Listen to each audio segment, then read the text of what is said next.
everybody. I'm delighted to be here to chat to you today and help you to understand some key principles that will boost performance, productivity and profit in your business. You're right, Ruth, it's difficult to say.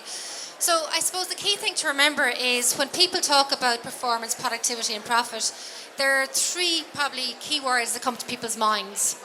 And what they typically are budgets, targets and metrics. But I suppose one of the key things to remember is, first of all, I'm not going to use those words anymore within this presentation. What I am going to be doing is I'm going to be thinking and getting really into your mind about what the real vehicle is to help you to boost performance, productivity and profit in your business. And that is, the vehicle is your people. So unless we have our people working with us, getting us to where we really want to be, then we're going to have a challenge all the way. So as an executive coach, I help businesses to develop high-performing teams, building higher productivity and results. And when they work with me, they get to understand and develop a more collaborative, engaged and motivated team, delivering higher productivity and results. So I work with large corporate organizations, SMEs, and I also work with individuals one-to-one. Maybe it's a leader who has reached the next level in their career because they're really technically competent, but in actual fact they don't have the leadership skills to help them to actually be able to get to that next stage with ease and confidence and without the stress of trying to get to a place where they're having that sense of influence, authority and being able to lead a team. So with that in mind, then I suppose there are two, when you look at performance, there are two key elements. The first is the business, and the business where we really want to improve our productivity and profit. And that leads to the success of the business. But there's also the individual, and the individual in their career where they are looking for satisfaction and reward, which ultimately leads to their success. So while I work with both people in these spaces, today I'm purely going to be speaking about the business. How we can help businesses to boost their performance, productivity and profit. Now, if you are somebody who's here today who's very interested in your own self and your own career, I actually have a really nice resource that I'm giving away today for free. So it's actually just down there behind me on my stand. If you'd like to get a copy for that, I'd be delighted to share it with you. So what I want you to start thinking about as a people manager maybe, or running a business, if you want to start thinking about what are the top challenges that you have as a team manager. So you're going in every day, you're trying to really get productivity going, you're trying to get the results you know you need in your organization, but what are the top challenges you're facing? You know, I'm sure you've thought about them, but what really are they? And also you need to consider what impact is this having on you, on your team and on your business, and more specifically, if you're not doing anything about it, what impact is it having on your organization? So when I work with clients, typically the comments that I hear them say to me before they start working with me is ones I've listed up here, which first of all is my team is only operating at 50% of what they could be. I know there's a lot more in them, but I'm not just getting it. I'm not getting that from them. The next one is I feel I'm carrying the weight of the business on my shoulders. So this would be typically for SMEs where they have a small team, they have big responsibility, but they're not really getting that sense of ownership and accountability from their team. Also within larger organizations, the same follows through, whether you're a manager or a leader, in trying to get that team to come with you so that you can get to where you want to be in your business. And the third piece then is really looking at, my team is not performing where they need to be, and I don't have time to work on the areas of my business where I'm needed most. And that's actually really, really important, because if we're really stuck on working in the areas of our business where we know we should have our team working on, that's going to allow us to be in a space where there's a lot more strategic areas of my business where I'm not even getting to. I'm not even getting to that space. So therefore you're not driving the vision of your business, you're not driving forward where you need to be, and you're not looking out for potential obstacles along the way that you need to be looking at as a business owner or even as a leader within a large organization. So what I'm going to be sharing with you today is really for you if you're struggling to build an engaged, high-performing team who are taking that sense of ownership and accountability to get to where you want to be and they want to be in the business. It's also for you if you're feeling like you're carrying the weight of the business on your shoulders and really helping you to offlay that and give it down to an organisation who are really there with you for 100%. And also, of course, most people who will resonate with what I've said so far will be certainly thinking, yeah, something has to change. I have to change something. And now that we've started into 2020 and we have a new year, lots of businesses make lots of resolutions around, okay, well, you know what, I want to do something different this year. I don't want to have to work until 11 and 12 o'clock every night trying to get my business going. But at the same time, I don't know what to do. I don't know what to change. So really what you're going to discover today is you're going to discover what you need to know about each of your team members so that they can you can unlock their full potential and develop a more collaborative, engaged and motivated team. And also, you want to find out what your team and employees really want in order to pull forward their potential and as an authentic leader in your organization. So all those things sound like something that you want help with. You're definitely in the right place. So I'm going to share with you today 3 principles, and there are 3 principles that I want to share with you. I've got, I think, 20 minutes to talk to you. So 3 core principles would be, the first one is that purpose drives performance. So what do I really mean by purpose? So the first thing is we need to understand why we're in business. We need to understand what products or services we offer, and we also need to understand how we are delivering them. So it's more than marketing and PR. So everybody talks about marketing and PR, about like, okay, you need to know your why so you can sell it in your marketing materials. Yes, that's absolutely very important, but you're not going to be able to do a really good job on that if you haven't understood for yourself, what is my purpose in my organization? If your employees don't understand what their purpose is in the organization and how they connect that purpose with the big picture. So whether you're an administrative staff, an accounts payable, or you're the CEO of the organization, you have to be able to connect your purpose to the bigger picture of the organization. So one of the key stories I'll tell you, I'm recently working with a pharmaceutical company, and it's an absolutely fantastic organization, and really have a very highly engaged team. And one of the administrative staff, I was asking her one day, I said, well, what really drives you? She absolutely loves what she does. She loves coming to work every day. And I said, what really drives you every day? And she said, well, it goes back to, I'm really passionate about what the product we make.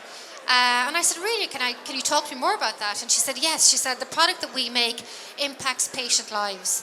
And I was like, yeah, that's definitely compelling. And she said, not only that, this product we're making here is actually keeping my father alive. So she obviously had a very clear purpose. But the thing I want to share with you as well is you don't have to be working in a pharmaceutical company. You don't have to be making a medical device product. You could be manufacturing photocopiers, supply equipment. There's a purpose behind that, and you need to find what that purpose is. You really need to find, well, what is our purpose? What is the bigger good that we're making? How are we making an impact? And once you actually understand that, then you're bringing it down, you're connected to everybody in the organization. And another thing that organizations don't do enough, once they do find out, surely, well, what is our purpose? They don't tell the story often enough. You need to keep telling that story. You need to keep connecting people around, well, what is our purpose? Why are we doing what we're doing every day? Because when you connect with people and they understand what they're doing, why they're doing it, how what they're doing, their specific role is impacting the organization, then they're going to go that extra mile. They'll want to know how they can make an impact because they'll see it at the very end of the day. So CEO of Deloitte very well said, to generate extraordinary profits, you must first have a focus that is beyond profits. So if we're going to go purely for profits, we're not going to really get very far. We need to be connecting to the purpose and what that means. So as I've said there, this causes a problem if we're not connected to our purpose. So first of all is lack of motivation in people. They're not connected to the purpose. And worst of all, an underperforming team. So you could have a wonderful talent in your team. You know you've hired the right people, but then when they actually get in there, you're wondering, well, that's not the person I interviewed. That's not the person I thought I was bringing in. The team's just not functioning the way I want them to be. And essentially that's because they're undermining the value of their skills and talents. So maybe they know they're talented and skilled. Maybe they don't. But we have a responsibility as an organization or as a business owner to bring out what's best in our people and show them that they're valued. Show them that they're valued within the organization. And two of the key things that everybody wants to have is, first of all, they want to feel listened to and they want to feel understood.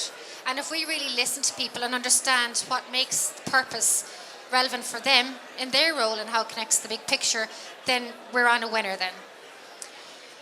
So to ask you, does your company have a purpose beyond profit? And there's some statistics here which show that,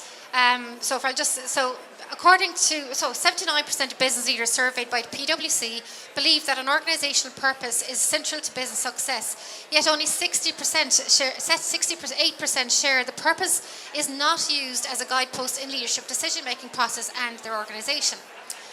And according to the same PwC study, millennials who have a strong connection to the purpose of the organisation are 5.3 times more likely to stay, but the vast majority of employees remain disengaged in work, and only 33% draw real meaning from their employer's purpose. The thing here, guys, is it's right there in front of you. This is an opportunity for every business, every team, and every organisation to make this one change. Really get in touch with the purpose of your business. And if you only do that, I can guarantee you'll see huge developments around your productivity, huge results. And that's where you need to be tapping into your organisation. And I often talk to organisations about how they're investing in their people and building their performance. And I can guarantee you one thing, that the cost of investing in your team to develop a high-performing team is much less than the cost of an underperforming team, much less than the cost of losing your staff and trying to retain and rehire and all the rest. And obviously, that's eating into your profits. So the solution here, as I said, is to understand your purpose, tell it regularly, and connect each person in the organisation to that. So the second one I want to move on to is communication, right? So communication drives productivity. And communication is a very interesting one. And as said by George Bernard Shaw, is the single biggest problem with communication is the illusion that it has actually taken place. If you actually think about that for a moment, right? We assume we've communicated something, and then we're confused because that other person didn't do what we asked them to do. Or we realise that somebody's doing the same thing we're doing, and that's how we communicated. This is one of the single biggest pitfalls in organisations, any size. It doesn't actually matter. And that's why I suppose one of the key things that organisations bring me in to support them on is developing their staff to influence, to communicate with influence, to develop a high-performing team through communication. So when we're communicating, we need to remember that, as I say here, one size does not fit all. And how can I actually make a difference in actually helping them to receive the information I'm trying to bring to them? And that's a really, really huge part of being successful in your leadership in your organisation. So if I show you this chart here, right, so it's like the iceberg, which I'm sure maybe some of you have seen before. So this really is going through people really focusing on the competency behaviours, which is really, really important. We need to focus on what our competencies are, but often we're missing what's under the iceberg. So underneath the level of surface, which is self-awareness, self-regulation, motivation, empathy, and social skills. Essentially, what that all means is what's happening here. What's happening for myself? How am I motivated? What's having connection with me? How am I really understanding how I lead my organisation, how I develop forward my competencies? As well as understanding your employees' skill sets, you also need to go a little bit deeper. You need to go a lot deeper. And I suppose one of the key things that I work with clients on is understanding your behavioural style, by understanding how you do what you do. So somebody can be really dominant, they can be really, results-based, fast-paced. Somebody else can be more slower-paced, more into the detail, but we need all of those people on our team. So this problem presents that we end up communicating in one style, the style we know ourselves, our own style. And therefore we're only connecting with a few, and we're assuming that everybody understands us. Also, you're hiring people like yourself because you understand them. But of course, that is another pitfall because you're losing out on other talent that's out there and other different styles. So what would be possible for you in your business if you were to connect with each member of your team in an organisation? And think about, maybe there's an underperformer in your team. Maybe yourself. Maybe you're not performing at the level you want to be at. So the solution really, again, goes back to understanding behavioural styles, understanding your driving forces, and really helping your team and yourself to communicate with influence, delivering higher productivity and profits. And sorry, I'm speeding along now because I've been given the time. So the third one then is people drive profit, okay? So this is really all about driving employee engagement. So understanding the connection between people and profits. And this is purely, if I had to summarize it in one sentence, it goes down to, you need to understand if you are connecting with your people, you're understanding what makes them tick, you're understanding where their key behaviours and motivators are, then you're going to be able to put a safety lock on your profits down the line, because you're not rehiring, you're not trying to bring along an underperforming team. You don't have that problem. So the next piece, so really I suppose I'm not going to go through any more detail, Richard. There's a lot more detail, but more than often than not, what I want to do is summarise for you the 3 P principles. I could talk about these for all day long, right? But the first one is purpose drives performance. Think about purpose, think about communication, and think about people. If you think of those 3 words, that will be the most beneficial fact for you today.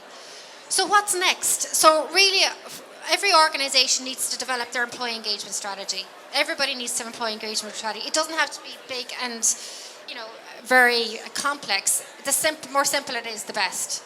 So in order to help you with that and to help you get started, I have a team productivity and performance checklist, which I'd like to give you all a copy of for free. It's actually at my desk, my table down there. If you want to pop down, I'd be delighted to share a copy with you. So that will really give you a checklist around what key things right away you need to be thinking about. And if you're not thinking about it, then there's something wrong, right? So that's going to help you to get started. But also what I'm going to today, and I've just got 3 of these. So email me if you'd like a copy of the checklist, or you can sign up at the table, whichever you prefer. But also my performance and profits breakthrough session. So if you would like, if you're listening to me today and you're saying, yeah, absolutely, we're in a space where my team is only operating at 50% what it could be, I know there's something I need to do, then send me an email and just put yes in the subject bar. And the first 3 people to email me, I will offer you a complimentary session where, first of all, we'll understand, where do you want to get to in your business? Second of all, understand what are the obstacles that are getting in your way? And then third of all, then we'll lay out a plan to help you move past those obstacles and get to where you want to be in your business. Thank you very much for listening to me, and I'll talk to you later. Thank you.